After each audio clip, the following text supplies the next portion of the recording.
Meus irmãos, a paz do Senhor, abra sua Bíblia em Colossenses, capítulo 1, apenas o versículo 13. Carta de Paulo aos irmãos de Colossos. Tem alguém feliz aí ou só o pregador? Eu estou feliz com Jesus, o tanto que está quente hoje, viu? Aleluia. Colossenses, esse som tá bom, viu? Capítulo 1, versículo 13. Eu vou esperar os irmãos encontrar. Minha gratidão ao meu Deus por estar aqui mais uma vez com vocês. E essa gratidão se estende ao pastor dessa igreja, pastor Erivan. Deus abençoe o senhor, a sua mãe digna esposa, os seus filhos, toda a família. Deus abençoe os obreiros que conhecemos aqui. Deus abençoe a juventude, as irmãs do ciclo de oração, da comissão, os visitantes. Deus abençoe vocês em nome de Jesus. Vamos ler a Bíblia? Diz assim, eu gosto daqui porque aqui quando na hora de pregar ninguém anda nem conversa, né? Aqui é uma delícia para pregar. Eu já fui pregar em igreja que a mãe dá um copo para o menino brincar assim. Chega e estrala. Eu não sei vocês, eu fico agoniadinho. Graças a Deus que aqui não tem, né? Diz assim, ó. O qual nos tirou do império das trevas e nos transportou para o reino do Filho do seu amor. E você diz amém, pode se assentar. Meus irmãos, nós fazíamos parte literalmente do império do mal, do império das trevas. Há uma diferença entre império e reino. Deus não tem império. Deixa eu ajeitar para essa foto sair bonita, né? A diferença de império para reino é muito grande. Primeiro, todo império é opressor e ditador.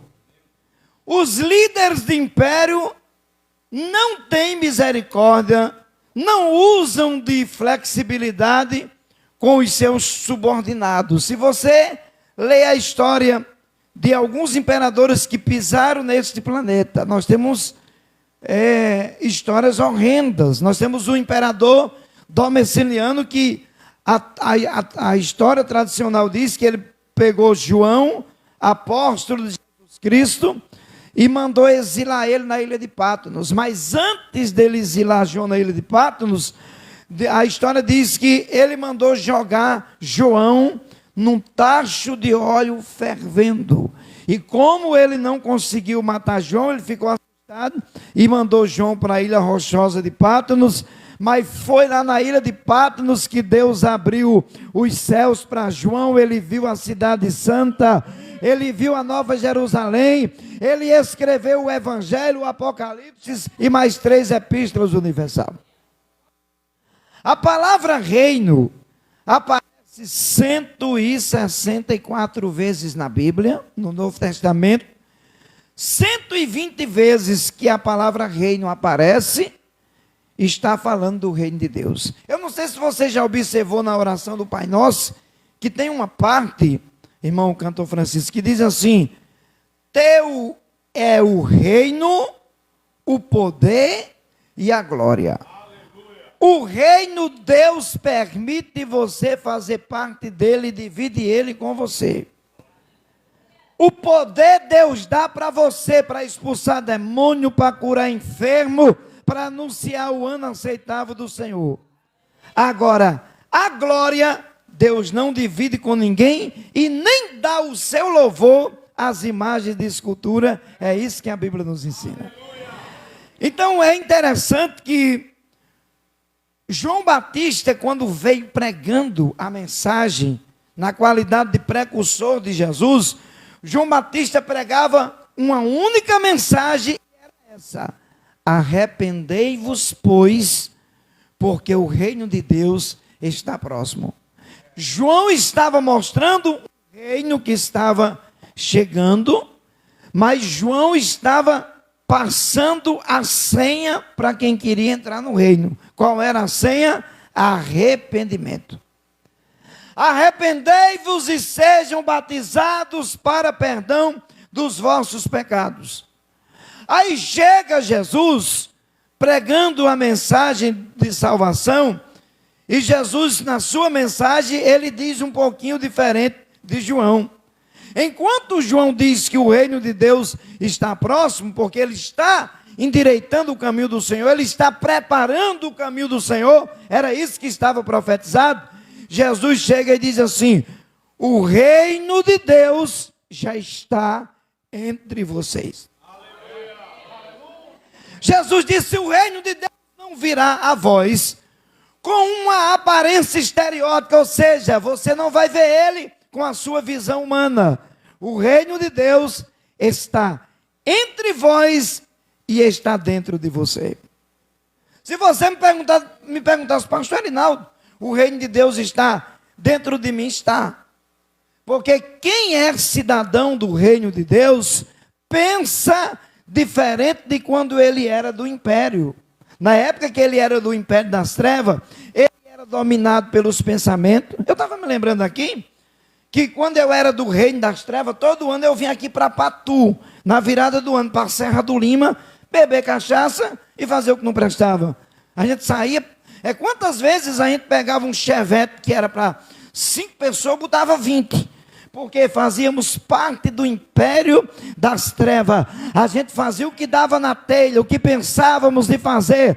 Mas quando você se torna participante do reino de Deus, a graça de Deus que faz parte do reino, ela ensina você como você deve andar e o que você deve fazer, até os nossos pensamentos.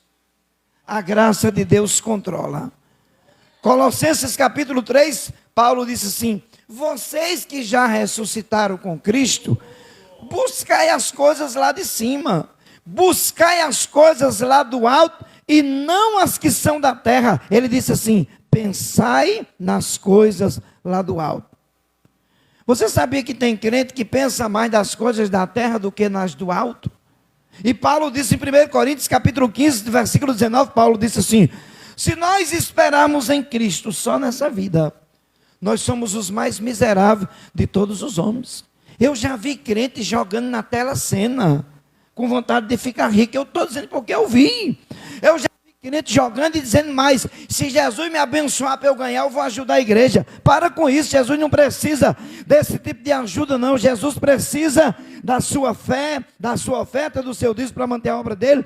Mas Deus não trabalha com esquema com o mundo não, porque você e eu fomos chamados lá de fora, aqui para dentro, para vivermos para Deus. Paulo disse: eu não vivo mais, quem vive em mim é Cristo.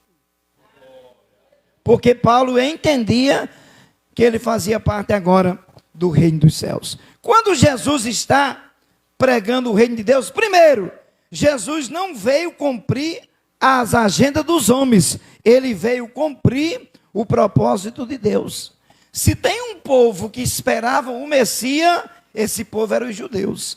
Só que o Cristo que aparece pregando para eles causa um impacto negativo. Por quê? Eles queriam um Salvador semelhante a Davi. Davi lutava tanto, que uma certa vez a Bíblia diz que a espada que ele usava ficou apregada na sua mão, de tanto que ele vencia as batalhas. Davi andava num cavalo pomposo, bonitão. Jesus chega em Jerusalém montado num jegue, irmão. Um trem ruim de andar. E Jesus entra montado no jegue, e o povo com as folhas de palmeira, que a igreja católica usa até como domingo de ramos, gritando e dizendo: Hosana nas alturas, bendito é o que vem em nome do Senhor. Irmãos, o clero e o sacerdotal ficaram indignados. É esse aí o Cristo? É esse homem aí andando de jegue, é o Cristo? Jesus veio cumprir o propósito de Deus. Os judeus queriam um Cristo que trouxesse uma mensagem proeminente, e eles fizessem parte de todo um conjunto de gestão, ou seja, eles diziam: nós somos sacerdotes, nós somos autoridades, então o reino desse Messias vai nos agregar valores e nós vamos governar com ele. Aí chega Jesus montado no jumento, aí chega Jesus andando com leproso, abençoando prostituta, curando doente, fazendo um trabalho que homem nenhum fazia. Jesus entrou numa sinagoga num sábado, diz aqui em Marcos 1.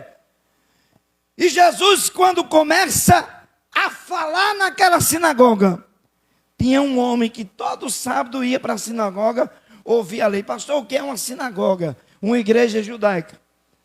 Os judeus tinham as igrejas, usavam as sinagogas para estarem aprendendo a lei, discutindo a lei e ensinando a lei uns aos outros. E quando Jesus está pregando, o homem cai endemoniado. Jesus expulsa o demônio. Todo mundo se assusta. E eles dizem: que nova doutrina é essa que esse homem tem? Que tipo de ensinamento é esse que esse homem está trazendo? Até os demônios lhe obedecem. Aleluia! Eles não tinham percebido que Cristo era o Senhor dos senhores e o Rei dos reis. Por isso que deu todo esse confronto, meus irmãos, porque os judeus esperavam o Messias, mas queriam um Messias para ter um reino terreno e visível. Era isso que eles queriam. Os judeus não estavam esperando o Cristo da forma que ele veio. Irmãos, e até hoje, se a gente for analisar, existem pessoas que elas dão mais credo, mais ênfase as religiões falsas do que o Evangelho de Cristo. Por quê? Porque existe religião que você pode fazer tudo que você quiser. Pode prostituir, beber, mentir, fazer um monte de coisa. O Evangelho não. O Evangelho muda a gente de fora para dentro. O Evangelho transforma nosso caráter, nossa personalidade. Se gostava de falar palavrão, não fala mais, porque é do reino. Se gostava de mentir, não mente mais. Eu vou contar uma história para vocês aqui.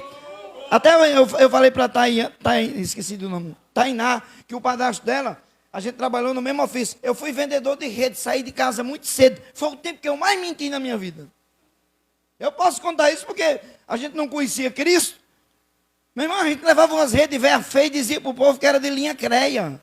Porque o patrão dizia: diga que era de linha Creia para vender. No Pará, no Mato Grosso. Aí eu fiquei crente. Aceitei Jesus lá na cidade de Caicó, dia 2 de novembro de 92.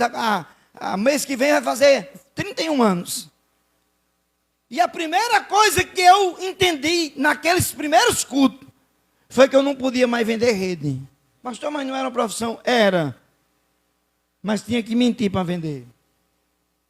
Se você chegasse para um cara e dissesse: me compra essa rede aqui, é 10 reais. Eu pego lá no carro por 5, tem que lhe vender a 10. Ele nunca ia comprar. A gente dizia que a rede era 130, naquela época, no tempo do cruzeiro. Ou seja, eu fiz uma prova com Deus. Falei: Deus, eu aceitei Jesus. Se eu subir naquele carro de rede, eu vou me desviar, que eu também era usuário de droga. Eu vou mentir. E eu quero lhe...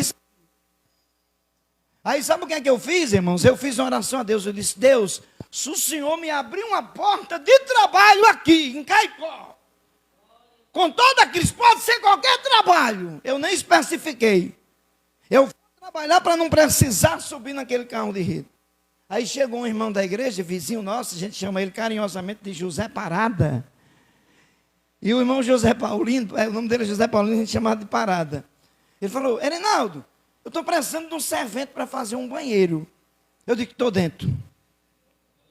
Fui ganhar um que é acostumado a ganhar muito dinheiro com azeite, ganhava e gastava.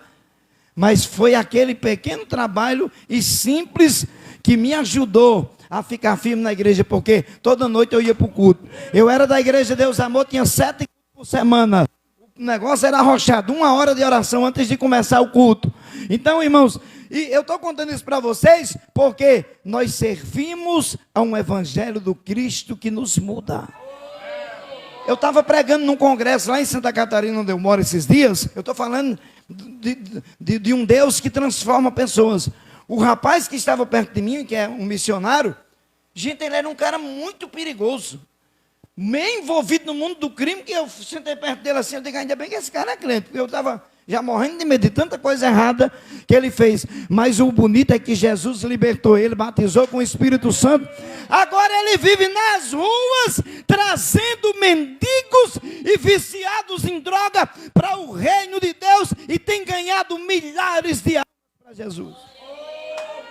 Esse é o evangelho que transforma. Esse é o evangelho que pega aquele camarada que fuma o cigarro pacaia, o cigarro de fumo, o cachimbo, que gosta de uma cachaça, e Jesus transforma a vida dele, limpa ele e faz dele uma nova criatura. Aleluia! Por quê? Porque o reino de Deus é o lugar que Deus nos chamou para servirmos a Ele e vivemos em função deste reino. Agora é interessante que o reino de Deus ele tem 3 pilares. A Bíblia diz em Romanos 14, 17, que o reino de Deus, pastor Erivan, ele é um reino de gozo. Gozo é alegria, paz e alegria do Espírito Santo. Se você faz parte do reino de Deus, você consegue ter paz na tempestade. Eu passei uns 20 anos pastoreando, eu estou só viajando na itinerância, é um trabalho um pouco diferente. Mas é interessante que quando a gente pastoreava a igreja, que participava de forma ativa da vida das pessoas, porque pastor de igreja, ele está no culto de criança, no culto de jovem, né? Está no culto fúnebre, está no aniversário do irmão, a gente se envolve com tudo. Isso é uma coisa até normal. E é interessante que durante o meu ministério pastoral, uma coisa que a gente sempre prestou atenção é que tinha pessoas que você conhecia ela, que você sabia que ela não tinha, às vezes, nem comida para fazer naquele dia, e crente fiel a Jesus. Mas sabe o que acontecia? Você via a alegria de Deus na vida dela. Eu vou contar uma coisa para vocês aqui, que eu contei a história do servente de pedreiro e não concluí. Trabalhei ali um mesinho só, talvez, e acabou o serviço do irmão Zé Paulino, e eu bati em todas as portas, e Deus fechou as portas para mim. Eu fiquei 2 anos e meio, quase 3 anos, desempregado. Até Deus abrir uma porta para eu arrumar uma namorada, e namorar e casar, e estou casado há 28 anos. Então, Deus trabalha na terra dos viventes. Porque se você faz parte do reino, aprenda a depender de Deus, irmão. Eu tenho tanta coisa para contar, de coisas que Deus já fez na minha vida. Deus um dia fez um milagre tão grande. Eu estava com minha esposa em casa, lá em Santa Catarina, quando a gente chegou. E daí a gente foi para um culto da tarde, da vitória que tínhamos na nossa igreja Assembleia de Deus, na cidade de Tubarão. E fomos para o culto orar. Aonde a gente batia na porta, Deus não abria, porque tem tempo que Deus faz isso. Não me pergunte por quê nem para quê, mas Ele faz porque Ele é Senhor. Aleluia. Ele sabe como tratar com aquele que é do reino. E naquela tarde ficamos lá, oramos, pastor Ivan. Quando terminou o culto, eu estava morando numa pecinha, atrás da casa de uma senhora. Porque eu não podia pagar uma casa grande, eu, minha esposa, e na época era só a minha filha. Daqui a pouco, buzinou um carro na frente da casa. E eu pensei que era para a vizinha da frente, que eu não estava esperando ninguém. Eu estava recém-chegado, quase não conhecia ninguém nem da igreja. Aí ela falou assim, Reinaldo, é para você. Sabe o que é que estava acontecendo naquele momento? Eu estava passando o último café, minha esposa disse assim, esse é o último pó de café. Nós não, irmão, logo eu sou cafezeiro. E disse assim, não tem mais pó e o nosso dinheiro acabou. E a gente não conhecia ninguém, nem uma quitanda para comprar fiado e notar no caderno. Aí quando a buzina do carro toca, a gente vai lá, era um irmão e a esposa dele que estavam no culto da tarde. O irmão chegou e disse assim, pastor, eu não era pastor na época não. Ele disse, irmão Arinaldo, não fico constrangido não por a gente ter vindo aqui, mas é que minha esposa teve uma revelação com a sua esposa dentro do culto. Eu digo, quem mais quer revelação está aqui. Pode entregar. Ele disse, é assim, minha esposa olhou para a sua esposa na hora do culto e Deus disse assim, lá em Santa Catarina chama feira de rancho. Faça um rancho e leve para eles. Chega a mala do carro deles, vê assim. Eu digo, irmãos, isso não é constrangimento não, isso é bênção de Deus. Aí contei a história do café. Eles trouxeram uma comida para a gente que deu para uns 3 meses e nisso aí Deus abriu porta, foi trabalhar. e servir a Jesus. Eu estou contando isso para você entender que Deus cuida dos detalhes. Você não é uma pessoa qualquer, você faz parte do reino de Deus, e Deus cuida de quem faz parte do reino. Isso não é jargão de pregador, eu estou contando para vocês, porque eu já vivi milagre e tenho visto Deus fazer na vida de muitas pessoas. Irmãos, Deus fez um milagre comigo uma vez em Garanhuns, Pernambuco, que foi um milagre de assustar. Deus usou alguém e disse que ia visitar a conta de crente, e a minha conta estava zero, vazia, só a conta mesmo no Bradesco. E como eu sou meio metido para crer naquilo que Deus fala, quem crê que Deus ainda fala na terra? Eu fui no caixa eletrônico, eu sabia que eu não tinha um centavo. Tirei o extrato, até o valor que tem eu me lembro. Tinha R$ 1.189 na conta. Saquei o que pude sacar, que não dava para sacar tudo uma vez, que era muita grana. Tirei logo o dízimo do Senhor e agradeci a Jesus. Eu não sei de onde veio, mas Deus mandou. Perguntei ao gerente, ele disse: alguém depositou. Eu digo: então é meu. Eu não sei como Deus falou que ia fazer isso e fez. Irmão, você faz parte do reino. Quais são os direitos de quem faz parte do reino? Primeiro, promessa de salvação. Você é uma pessoa normal, como qualquer outra pessoa, mas o seu nome está escrito no céu. O irmão estava cantando aqui que quando chegar naquele dia que procurar o nome no livro e não achar, vai ser jogado no lago de fogo. E está na Bíblia. Apocalipse capítulo 20, versículo 11 ao 15. Mas o seu está lá, porque no momento que você aceitou Jesus, o seu nome foi escrito no livro da vida.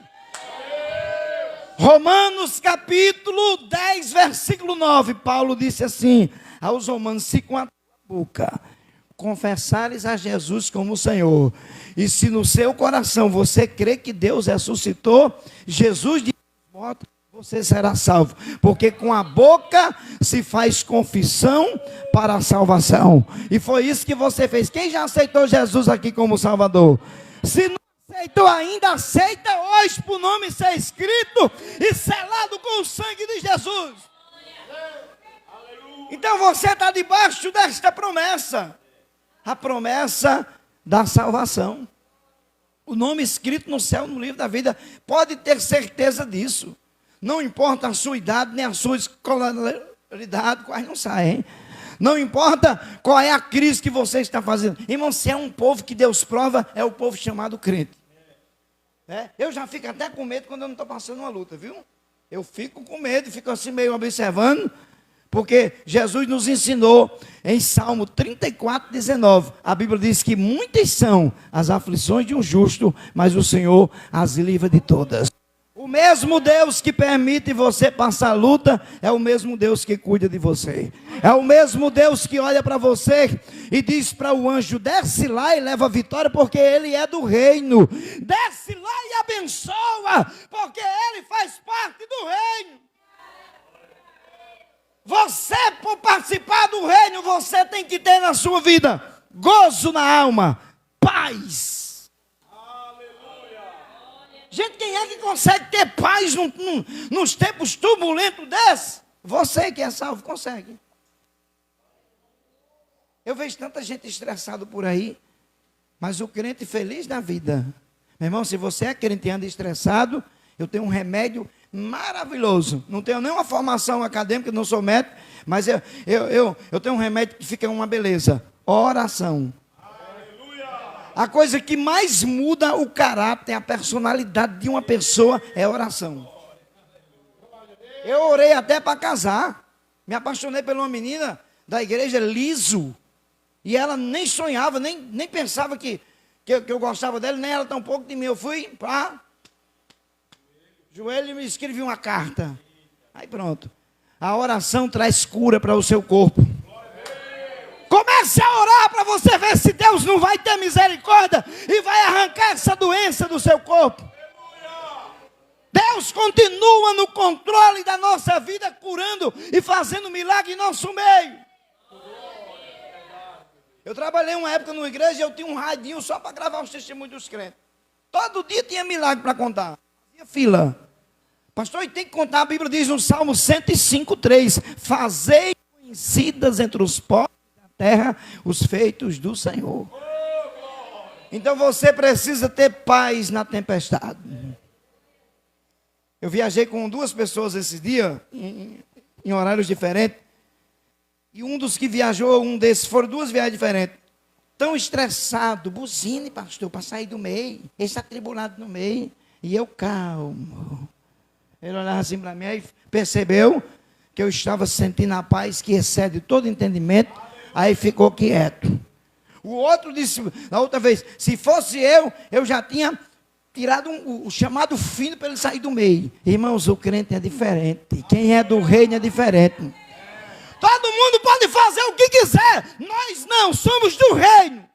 Nós somos do reino. Nosso nome está escrito no livro da vida. E nós não vamos perder a nossa bênção por ataque de Satanás. Eu preguei esses dias numa igreja e eu disse para os irmãos que uma das maiores virtudes que recebemos hoje, pastor Ivan, é quando nós controlamos as nossas emoções. Isso aqui é carne. A carne é orgulhosa. A carne é soberba. Tem gente que Deus não pode dar uma benção a mais que fica soberba. Esses dias, um casal ia para a igreja, Deus deu uma Hilux a eles, uma 4x4, e eles tinham que, perto da igreja, tinha um pedacinho de chão assim, não tinha calçamento nem asfalto, e ele ia devagarinho para não sujar o carro dele, não tem problema nenhum com isso, mas a esposa dele, bem amorosa, disse, bem, aí aquela irmã, igreja, que ela vai para o culto, vamos levar ela com a gente para ela não se sujar na lama. Ele com toda arrogância, olhou para a esposa e disse, Jesus deu o carro para mim e para nós, não foi para ela não. Se eu fosse Jesus, eu tinha tomado na mesma hora. Se eu fosse Jesus... Porque, irmãos, tem gente arrogante. Tem gente que se esquece que Jesus disse assim, aquele que diz que me ama, mas não ama o seu irmão que está vendo, é mentiroso. Quer que eu diga qual é a coisa mais difícil na condição de crente? É orar, não. É jejuar, não. É ler a Bíblia, não. É amar. Eu preguei isso hoje num lugar. Porque amar, Deus não vai descer no seu coração e vai lhe obrigar a amar, não. É condicionado a uma atitude sua. Você ama o próximo se você quiser. Você odeia se você quiser. Porque você tem livre-arbítrio. Você sabe qual é a coisa que eu e você devemos fazer? É pensarmos sempre que nós não somos deste mundo. Nós estamos aqui de passagem e nós somos cidadãos do reino de Deus. E por fazer parte do reino de Deus, nós somos diferentes do mundo. Nós pensamos diferente, nós agimos diferente, nós nos doamos pelo próximo, porque nós amamos aqueles que muitas vezes até nos odeiam. A Bíblia manda a gente amar. Então passe a amar. Hoje eu vi um vídeo aqui muito lindo, uma menina estava dentro do tanque do batismo para se batizar. E o irmão dela estava lá fora, ela estava intrigada com o irmão, porque tinha dado uma brigada 1 ano atrás. Antes do pastor batizar ela, deram o microfone a ela, ela disse, eu quero pedir perdão ao meu irmão. O cara estava com boné, tirou a roupa, pulou dentro da piscina para abraçar e choraram. Foi uma coisa linda. Gente que reconhece que precisa amar. Meu irmão, se tem algum intrigado, pede para Deus graça, para Jesus criar uma situação e você acabar com essa intriga que não vai levar você a lugar nenhum. Por quê? Porque você é cidadão do reino. Você tem direito a ter paz, a ser justo e a ter a alegria do Espírito Santo. Você tem esses atributos de Deus em você. É por isso que você é uma pessoa tão amável, tão feliz, que todo mundo quer dar perto de você. Aleluia! Tem crente que a companhia dele é agradável. Porque fala coisas que edificam, que trazem renovo. Tem gente, irmãos, tem gente que você não quer estar perto dela 5 minutos. Porque só murmura, reclama tudo. Parece que Jesus nunca fez nada de bom. É o tempo todinho reclamando, murmurando. Eu mando logo se converter. Precisa converter, meu irmão. Eu sei que todo mundo tem seu defeito, mas o excesso de murmuração, de desgosto com a vida, isso não é para crente, você é do reino. Você tem a alegria do Espírito Santo em você. Você tem paz. Você é diferente do mundo. Quem olhar para você é para ver uma pessoa diferente que ama Jesus, independente de qualquer circunstância. Aleluia. Sabe por que você está aqui nessa noite? Por duas razões. Primeiro, a misericórdia de Deus que está sobre nós. Segundo, você ama a Jesus de todo o seu coração. Continue amando, porque você é o cidadão do reino. O império ficou para trás. Olha o que é que Paulo disse aqui na leitura que fizemos. Paulo disse, ele nos transportou do império das trevas. Nos transportou para o reino do Filho do seu amor. Sabe o que é que Jesus ensinou? E Mateus escreveu aqui no capítulo 11, versículo 28. Jesus disse assim, aprendei de mim, que eu sou manso e humilde de coração, e encontrarei descanso para as vossas almas. Aí Jesus disse assim, primeiro, meu jugo é suave e o meu fardo é leve. O jugo de Jesus que está sobre nós é suave, você consegue levar a sua cruz.